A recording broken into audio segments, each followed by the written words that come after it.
Tony Lamb into the 22.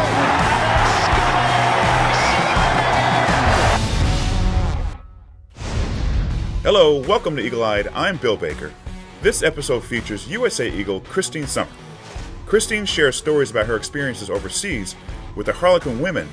She was a pro rugby player by day and still worked for her USA West Coast employer by night. It's crazy. Kristine had a goal of playing soccer in college and then went to a rugby training. Never looked back.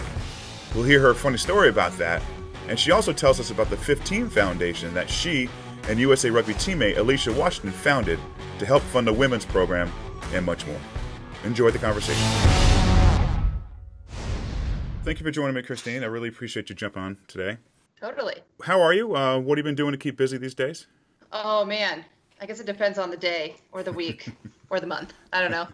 I'm currently in Rockland, California. We're actually in the middle of buying a house in Seattle, my fiance and I. So we're homeless right now. So we're living with parents. So it's been fun. But to keep busy, I've been working remote since March, full time. So I'm lucky to still be employed, which is great, being an essential worker, and just training whenever I can. Yeah, so like by yourself, so there's no team commitments or anything like right now? No, I got Adam, he's my fiance, I got him running with me. Yeah. Some days he doesn't because he's like, no, I'm not doing that. So that it is easier to have two people for sure, but most of the time it's on my own. Especially here, it's been over 100 degrees, 110. Oh. So today we woke up pretty early to train, and there's been fires. I feel like everything just works against you. So let's back up a little bit. I'd love to talk to you about Harlequins. Sure. How'd you find your way to the club? Did you work with an agent, or did someone reach out to you? I wish I had an agent. No, they reached out to me in 2017 during World Cup. So I had a couple emails prior, nothing, committal or anything. And then when we were in our final stages of World Cup, I sat down in one of the hotels we were in and met with the Quins coach. So I met with Gary Street and I met with Karen Finley. And it was just a sit down there. At that time, still Kimber, who's with USA Rugby, she was just finishing playing with them. Jess Wooden had been playing with them. So it was like the three of us that were at World Cup at that time, sat down with the coaches, and it was like, great, the environment seems amazing. These players are here. I always wanted to play overseas, but I didn't know how those connections were going to be made, to be honest. So it just kind of worked out really great. So that was 2017.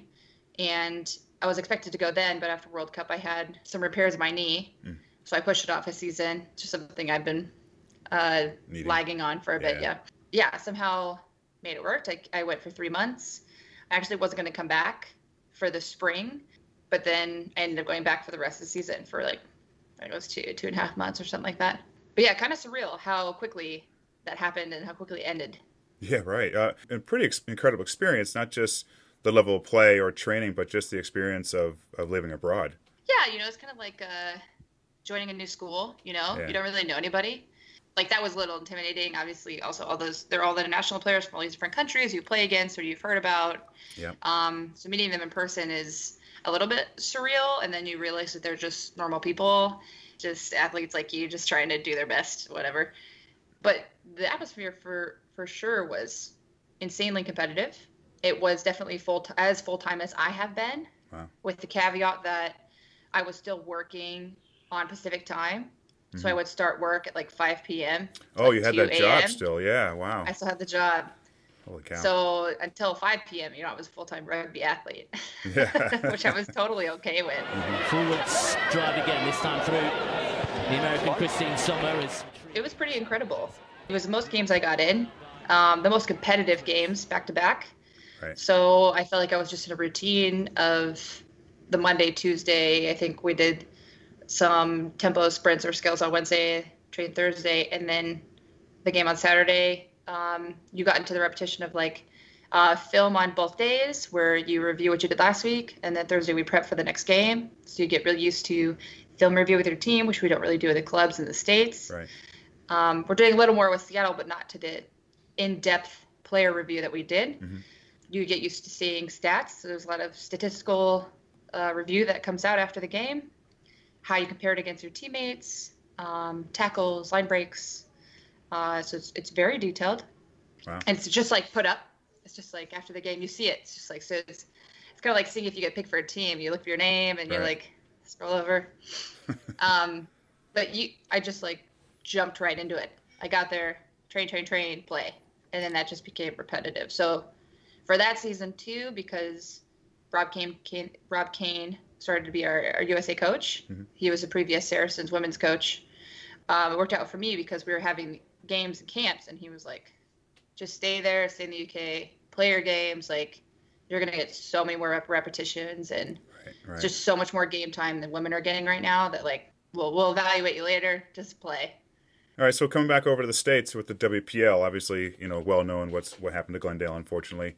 What does the future hold for the league and clubs like yourself, like your own right now? It's tough with Glendale letting go of that women's team. They were like the top tier, the team everyone was jealous on. Stuff was paid for. Right. They had a financial structure that supported their flights. They had S&C. They had a gym. So that's kind of the structure that we have at Seattle, and what a lot of the teams in the UK have.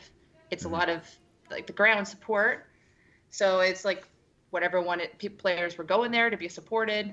So it just for us, it's kind of poor timing because we hoped that other teams would try to build up to that platform and create more of that like professional atmosphere for the players. So yeah, I think that they will restart and rebuild. It'll be different.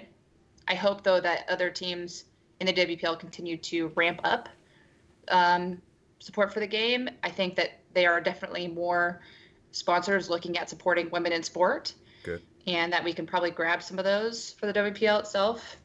Good. And that's something that we've been working on the back end to see who actually wants to support women's rugby and how do we get them involved early, especially for the next year. As good as to see the rest of the world finally supporting women's rugby over the years, for a while there, it wasn't treated nearly close to the same. There was no source of funding for some of these bigger nations, even like New Zealand or South Africa. But Is it disheartening to see that USA has maybe leveled out because of lack of funding, and isn't as dominant, or is that even a better sign that the rest of the world is catching up and it's becoming more of a level playing field? Yeah, it's tough. I think USA is trying to catch up to a lot of the professional programs that are popping up. Especially there's more professional programs on the 15 side, and you're not just hearing about a sevens program that pushes some of its players to the 15s program. Like 15s programs are becoming professionalized. So I think USA is not catching up internally, but catching up with the external pressure of the community based on us trying to be a top 5 team. So we came off of World Cup 2017 in 4th. The following year we played no games. So you have to think of like the progress of a team coming off 4th, wanting to be a top 3 team and medal, but not having any competitive games. I mean, and then on the back end, like if the men's 15s team came up in 4th, oh my gosh, there would have been fireworks, and they would have pushed them into the next area of like, how do we get a top 3 team? Because that's insane financial revenue for USA to be a top 3 15s team. So a little backwards, I guess. Yeah. So I think it's moving forward, and certain people are realizing where we were, what we could be. I'm curious to see where it is after my playing career, to be honest. Right. I think we'll get to something where maybe the women will receive per diems or something at World Cup, or other things are paid for, but I don't know if we'll have professional like 30-player contracts like England or New Zealand have in my playing career. Right. Hopefully for the next group coming through. So speaking of funding, so you and Alicia Washington have created the 15 Foundation. Explain to me, what is it and what's its purpose, its mission? Yeah, so we had some meetings in November of last year with our GM, just saying how bad the financials were going to be for 2020. And the women's program was pretty used to having bad financials, but this was even worse. Alicia and I, that Christmas, were like, we just need to do something. We like whatever happens, we just need to do something. So we launched on January 9th under the umbrella of UFC Rugby. The idea behind all of it is to support the players so they don't have to pay to play. Like remove that whole model. So that the players are supported with accommodations, with flights for camps. They don't have to pay camp fees. So right now, if we participate in a camp, we pay anywhere from like $100 to $400 in a camp fee. If we are called up to represent your country, you receive a per diem, whether that be $50 a day, 60 to 100. Maybe soon we can replicate what the men are getting, which is 100 to 110.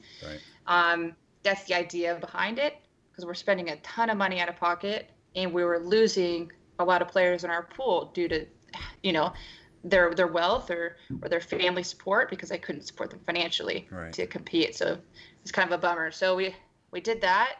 Within like 4 months, we raised $100,000, and it was progressively moving fast. I think our goal this year was 350 before COVID. And so obviously, like, the whole world is upside down. Everything has changed, but our mission is still there. And ever since then, like, we got to pull back different covers of UFC rugby and understand financial structure, or how different revenue was divvied up between the teams. So I think we're just looking a bit more for equity within the men and women's program, considering like they get way more money than us, but the level of money they get is still not anywhere that either team needs to be successful. So our biggest push is like parity between the teams, remove the pay-to-play model, and kind of create a more professional platform for the women's program. But that's the whole reason behind it, which is kind of surreal. So we just became incorporated. We're a nonprofit. And yeah, speaking of the 91 World Cup player, we have a virtual event on September 18th where we have like her, Marion Swartzen, Julie Foudy from USA Soccer, Scott Burrell from the NBA, the Chicago Bulls. So it's like you have all these people now coming in to support us. That's great. Just kind of surreal. Like being on an email with Julie Foudy, like I was like crying. It's like my childhood. Her and Brady Chastain were like, oh yeah, like I was like having the chills that was reality, and she was responding to me like I was a normal person. It's crazy, man. Support's been amazing. Yeah, I mean, it's great. I mean, it's brought you a long way. So a little more about this foundation. So you have the big fundraiser. So how can people get on there? How can people register or buy tickets? Yeah, you can go to our website, xvffoundation.com. There's info there. Or our platform is xvf.givesmart.com. And that has our registrations. You can do donations. We're going to have a pretty large silent auction and other different videos from other athletes across the U.S. and like in the UK and different countries that are coming up and sending us videos, which is very exciting. You can find all the information there, any social media. Like, we're blasting it out pretty regularly. So yeah, I've seen a lot on social media, and I think it's a great cause, and I wish you luck with it, and completely support you. Appreciate it. So I have two older daughters, and one of them is going to be a freshman in college this fall, and she has been recruited to play soccer, and she loves all the current USA players, been to see them, whatever else, and I was reading that you discovered rugby in college as well. Yeah. So soccer player. And that's what reminded me when I was reading this, is that she calls me right after a recruiting trip, and she says, hey Dad, the coach says in the off season I can play another sport. And she says, what season is rugby? I said, okay, hold on, honey. Yeah. As happy as I am, I don't know if the soccer coach is talking about rugby. I think she's talking about track. But I felt so good. I even have chills now. I'm like, yes. Oh my gosh. So she could do it. Comparable skills, man. Like, I'm sure she'd love it. Watch out, because that's what I did. Like, I had this path in my head that I was like, hey, USA Soccer, UC Santa Barbara. I was trying out for the club team. Wow. Then I would walk onto the Div 1 team. And then, who knows? Like, I was on that family that traveled every weekend to, like, soccer tournaments in California. So, but as soon as I went to that training, I just didn't go back to tryouts. So she might regret her decision. It's a good and easy transition. Plus, for me, like, even trying out, I was like, man, all these girls are so much nicer. Like, they're so welcoming. So true. So, Kristine, what's next for you? What's the future look like for you? I know a while back we talked about you possibly going back to London. Yeah, I was trying to get back, whether it was Quinn's or someone else, but I don't think it's in the cards for me right now. And considering the whole pandemic thing, I think next year World Cup is still the biggest goal, to get back there and do a bigger showing. So I think next year, if things go well with pandemic, who knows? We have the most games we've had scheduled ever. So it'd be a pretty big competitive year. Great. So that's kind of where my head's at now. I mean, remotely, my own job, they're super supportive. Outside of that, I've just been getting more involved in the community aspect and like different parts of UFC Rugby. So I'm now part of the International Athlete Council and the Rugby Players Association. So there's a lot more integration there.